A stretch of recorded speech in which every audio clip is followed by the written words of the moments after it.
Thank you, Paul. Thank you, everyone. Our first guest tonight is the creator of Joining Forces. It's a national initiative to support and honor America's service members and their families. Ladies and gentlemen, please welcome the First Lady of the United States, Michelle Obama.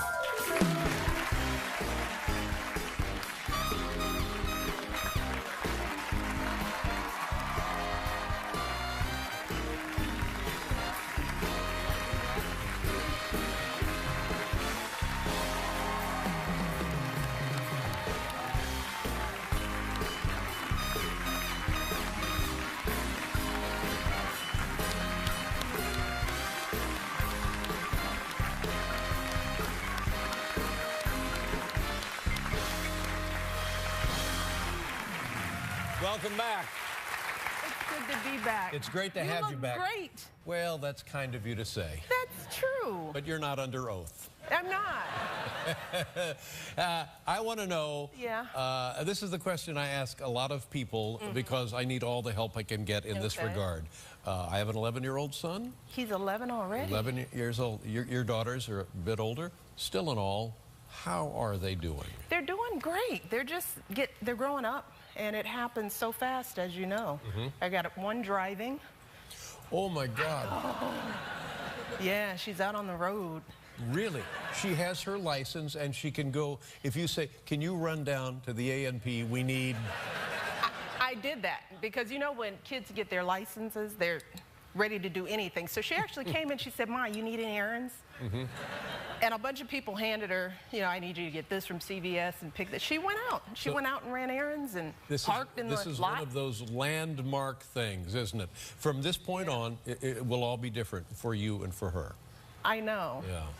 Yeah. Now, she can't. She got a curfew, right? She can't. She has a curfew. What time she can't just roll around. It depends on what's going. Yeah, she can't just roll in the house. A road trip. Yeah. No, she's got a curfew, and you know, it depends on what's going on. I mean, if there's a party and we know what time it's going to be over, you know, we make sure she's back right after the party. Now, when you say party, and all I'm thinking about is, well, you're probably going to be boys at the party. There are always boys at the parties. How's that working? That's okay. You know, Barack is handling that okay. Oh, he handles that. Yeah. Yeah, he's doing well. But I think I've mentioned they're so normal, though. They do. The kids are normal? Yeah, well, that's they do great credit stuff. to you. I mean, it's virtually impossible to raise normal kids anyway, but when you're raising them in the White House, that makes it a billion times more pressure, I would think. Yeah. Well, you know, but we treat them normally. I mean, we don't let our circumstance become an excuse for them. See, I do. You. My son thinks he's being raised in the White House. And it's working out just fine. Is he happy there? But here's the thing of it. You know, he's an 11-year-old boy and can be cheerful and happy and nothing but fun. And then it's like the cloud comes over, and all of a sudden, all we do is argue. And reason escapes the planet. Yeah, you're in that phase, and it goes away. We have one of each. And I'm not going to say which one is which, but we have one who generally stays here, and then we have one we call our grumpy cat. Right. The grumpy cat. Can I guess? Our salty biscuit. The salty biscuit. Yeah. You just never know what you're going to get from that one. Does the salty biscuit have a driver's license? I'm not saying. All right. They could be watching. They might be. But they know who they are. Yeah. So now, like my son is just counting down the weeks till he's out of school, which is pretty short now. The same with the girls? Oh, gosh, yeah. Now, what do you want them doing for the summer? What do they do? You know, we really plan that out because an idle mind, you know how that goes. So we've got sports camps. Malia actually does internships, so she'll be doing some work. We might put Sasha to work this summer, make her earn a little bit. And yeah, why not? Nothing wrong with that. Put her to work.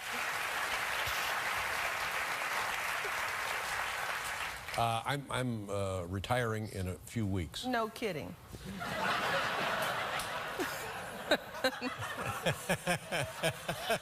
And I know that your time at the White House in a couple of years, same sort of thing. You won't be retiring, though. No. But do you ever glimpse down that far down the road? What, like whether I'm going to be running for president or anything? I heard you. Mm-hmm. I was watching you. That's something to consider. I mean, anybody. I think we should hang out together. I think you'll have a couple of years. Don't say that if you're kidding.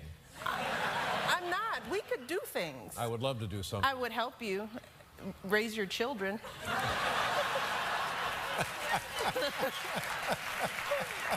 I could help you through those dark times. That's both delightful and pathetic, isn't it? Did you hear what the president's wife is doing now? You seem so challenged. It's a scary thing for you. I can walk you through it. I can take you down that road, that grumpy cat road. I can get you out on the other side. You're going to be fine, Dave. All the problems will be for the stepfather. Oh. That's what I...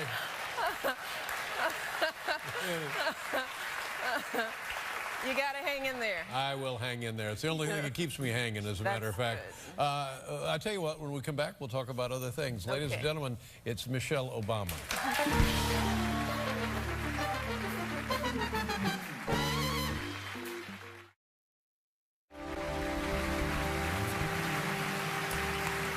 Mrs. Obama is here, everyone. I'm like so many things in life, I begin from a position of ignorance. And here's what I did not realize.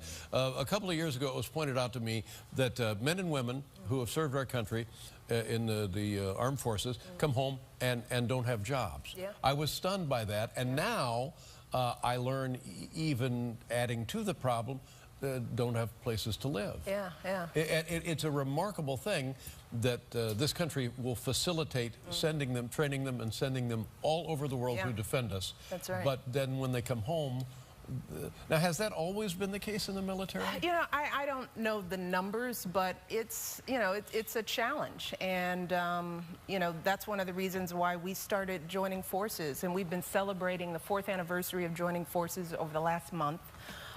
Because Jill Biden and I, the president, the vice president, we feel like we just can't give our men and women in uniform, our veterans and their families, lip service of gratitude, which is sometimes what we do. You know, we celebrate their arrival, and then they don't have jobs. Yeah. But here's the beauty, is that when leaders ask the country to step up on behalf of our men and women in uniform, they do. So in the area of employment, for example, in the last 4 years, businesses have hired and trained more than 850,000 veterans and spouses in 4 years. So we've seen the unemployment rate among veterans lower. And there's more that we can do because these businesses are finally realizing, look, we spend billions of dollars preparing and training these men and women. These are some of the most highly trained, highly skilled men and women in the country. And they're ready to serve in our businesses. And they're some of the best employees you'll have.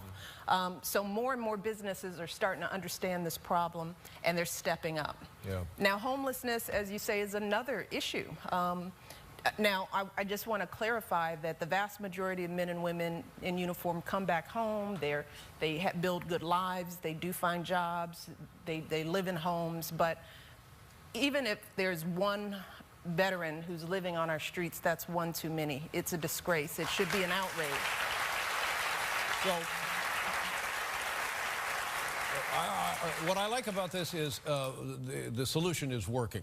How is it facilitated? How do they get jobs? How do they find homes for themselves? Well, for the homelessness challenge, we issued a challenge to mayors and city officials all throughout the country to end homelessness by the year 2015. That's the president's goal. The VA is stepping up. Mayors across the country are stepping up, governors. We visited New Orleans last week, Jill Biden and I, well, it was just me on that visit, to celebrate New Orleans that has essentially eliminated homelessness in their city. They've done it. They've achieved it. And they've done it by focusing on the effort. I mean, there are wonderful nonprofit organizations out there that already know what to do, and it's about finding the veterans, getting them help, getting resources for them to pay security deposits, so it can be done. LA has stepped up. Phoenix, Arizona, there are many cities on their way to ending this problem. What is the vet center? Is that where you go physically to just find help or to get the aid? Jill and I visited a veterans center in Maryland last week to highlight the wonderful resources that are available to veterans, many of whom are out there living alone. They don't have a connection to the folks they served with. And these vet centers are there to provide resources that are tailor-made for many of these veterans and their families. And they're all over the country. They're friendly. Many of them are run by trained veterans who know this work. They know how to make veterans feel comfortable. And we need to make sure that the veterans out there know that these centers exist. They're mobile veteran centers that people can access. But these are important resources. We want to make sure folks go to joiningforces.gov to find out where their vet center is in their community. Now, before joining forces, were there resources available that men and women did not know about, or were difficult to access, or did not exist? That's always the case. I mean, because when men and women are discharged, oftentimes they just go back out into communities. Many of them sometimes don't even feel comfortable identifying as veterans because they don't know how they're going to be welcomed home. And that's on us as a nation. But one thing that made me feel really good during this visit, this vet center visit, is that we met with a Vietnam veteran who said to me and Jill, he said, whatever you all are doing is working. He said, because I never wore my veteran stuff. I never wore any hats or anything that indicated that I was a veteran because he was ashamed and he didn't get the recognition. But now he said folks stop him on the streets and they thank him. You know, he never goes out of the house now without something that indicates that he's a veteran because folks are stepping up. They're recognizing that these men and women have served us and that we have to step up for them. We have to show them our gratitude in ways big and small, and step by step. We can change this. One of a million heartbreaking stories that the person was ashamed to let the world know that he had served. Well, we can change that. You know, that's the beauty of it. It's on us. And I remember that the people would always invoke the GI Bill, that they would be able to go to college on the GI Bill and maybe get a house loan on a GI Bill and on. Do those things still exist? The GI Bill still exists. There's still resources out there. There are great health care options. There's still challenges with the system because we need to fund the VA better than we do. We have work to do, but these resources exist, and we need to make sure that every service member and every veteran knows what resources are available to them. And joiningforces.gov is a place folks can go to find out what's accessible. Well, nice going. I mean, it's always great to attack a problem, but to see results, and in the case of you cited in New Orleans, to have it be nearly 100% successful is just remarkable. Well, everyone is stepping up. We're just shining the light. And that's why it's important to have leaders in the White House who are committed to this issue. And this, I hope that whoever is in the White House next sets the bar even higher than we have. This can never be a problem again in this country. We should be ashamed of ourselves. It's shameful.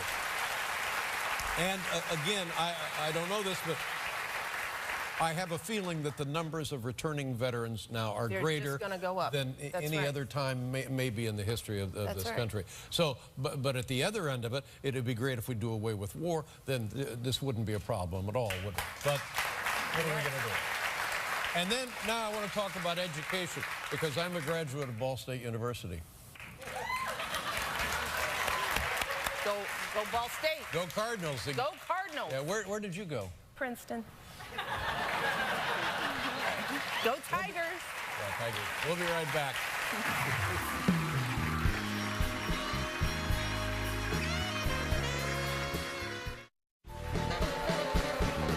Don't miss tomorrow's Late Show with Dave and his guest, Steve Martin. And a special musical performance of Steve Martin, Emmylou Harris, Rodney Crowell, Amos Lee, and Mark O'Connor.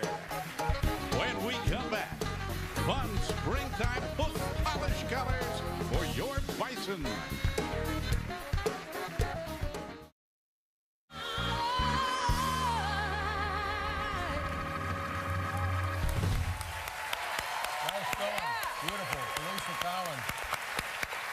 Let's talk about education. Education's a concern from kindergarten all the way up through college. And again, why the United States, the most resourceful, most powerful country in the world? Why have we let education slip away from us as it seems we have? Yeah, well, we celebrate, these kids who are going pro, Signing day, when we think about signing day, we think about those kids who are going... You're talking about going from basketball to professional or right, football? Right, or football. Yeah, baseball, whatever. But what about all the thousands of kids who are going to college despite the odds, who do everything right? They don't get involved in gangs and drugs. They come from tough communities, yet they're going to college. So we need to be celebrating them. And that's what we're going to be doing. Tomorrow, I'm headed to Detroit, and we're going to be doing a huge signing day for kids who are graduating from high school and continuing their education, either 4-year, 2-year, or vocational program. So that's what we want signing day to be in the United States of America. What can people do to help a kid who may be, because I think it's obvious now, going to high school is fine. It's not enough anymore. All right, not enough. Yeah. So how do we facilitate this resource? How do we move it to the next level? Is it just contributions? Can we help somebody? Absolutely. I mean, a lot of schools are just under-resourced. So when you think of college counseling support, the average school doesn't have college counseling. They have school counselors who are asked to do everything.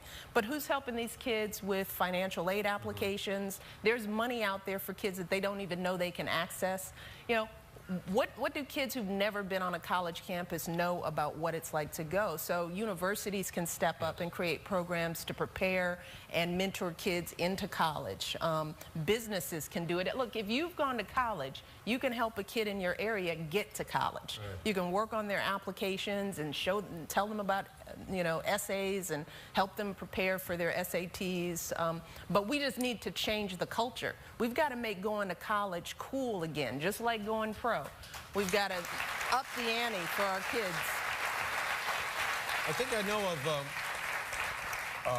of, maybe this is Jeffrey Canada, maybe this is what his program is all about, where kids get a pal, a buddy, somebody to help them through the maze of high school and then college applications, and it's pretty much a guarantee that under that guidance, they're going to get that degree. And there are great programs out there. Jeffrey Canada, as you say, he's just been amazing, and there are wonderful resources out there. But if kids don't know about college, they don't know that that's a dream they should have, we've got to kind of start there. And we've got to make college as glamorous as, See, I'm surprised that no longer is a dream for kids to go to college. What do we celebrate? We celebrate athletes. We celebrate, we celebrate the celebrities. We celebrate reality TV. Kids want it quick and fast. They want to be famous. Right. And what are the chances of a kid going pro? But we know the odds of a kid who goes to college and gets an education. I had to go to college. When I was a kid, I had to go to college, and I was going to be the first person in my family to graduate college. Yeah. Now, were you driven like that when you were a kid? It was an expectation in my household, and my parents who didn't go to college just knew innately that was just something we had to do. Yeah. So it was never a question, even though we didn't have resources, and that's something I tell parents out there. You don't have to be a college graduate to set that bar for your kids in your home. I remember the day my parents sat me down and they said, Dave, it's time to go to college. They said, Dave, if you don't go to college and graduate, there's no way you'll get a talk show. And look at you now. I remember that. Yeah, look at me now. Look at you now. We're so proud of you. Oh. Thank you very much. You made something of yourself. Oh, I can't tell you how delightful it is to see you again. It's been too long, but every time I do see you, my day is better. And if you can get a better day, then turn it into a better week, and by God, it's a great pleasure to see you. The feeling is mutual. Now, I know that there's something, I don't know if it's supposed to be a surprise, but I know I hope it's a surprise. You have something, all right, tell people what we have here. Well, here I'm here because you're leaving.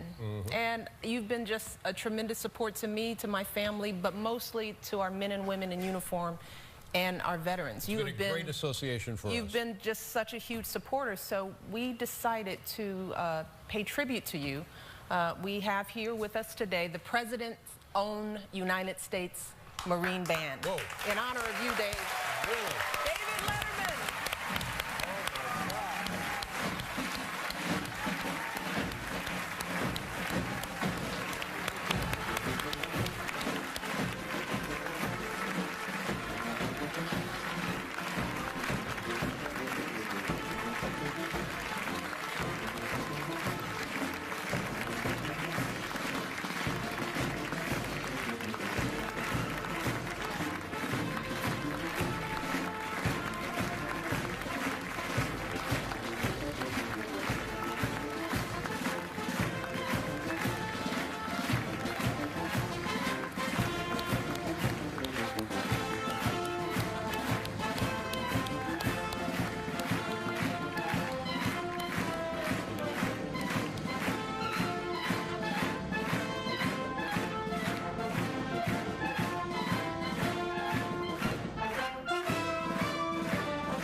So much. Oh my God. Nice to see you. That was great. It's amazing. Thank you very much. It couldn't have been anything better. Absolutely lovely. Thank you so much. The President's own United States Marine Band, ladies and gentlemen. First Lady of the United States, Michelle Obama. We'll be right back with Hootie and the Blowfish.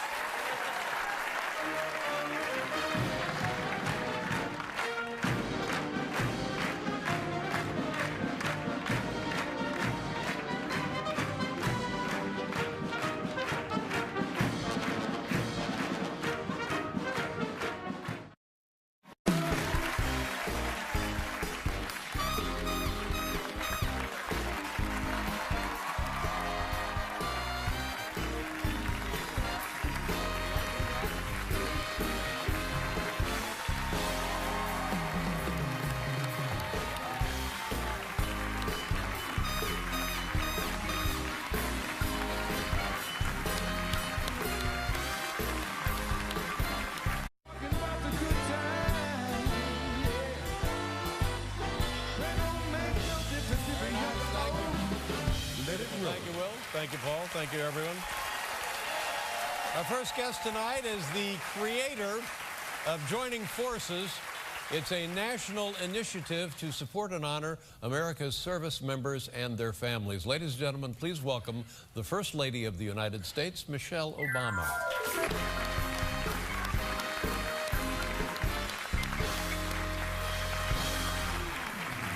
Welcome back. It's good to be back. It's great to have you back. Great. Well, that's kind of you to say. That's true. But you're not under oath. I'm not. I want to know, this is the question I ask a lot of people because I need all the help I can get in this regard. I have an 11-year-old son. He's 11, ready to do anything. So she actually came in, she said, Ma, you need any errands? And a bunch of people handed her, you know, I need you to get this from CVS and pick this. She went out. She went out and ran errands and parked in the lot. This is one of those landmark things, isn't it? From this point on, it will all be different for you and for her. I know.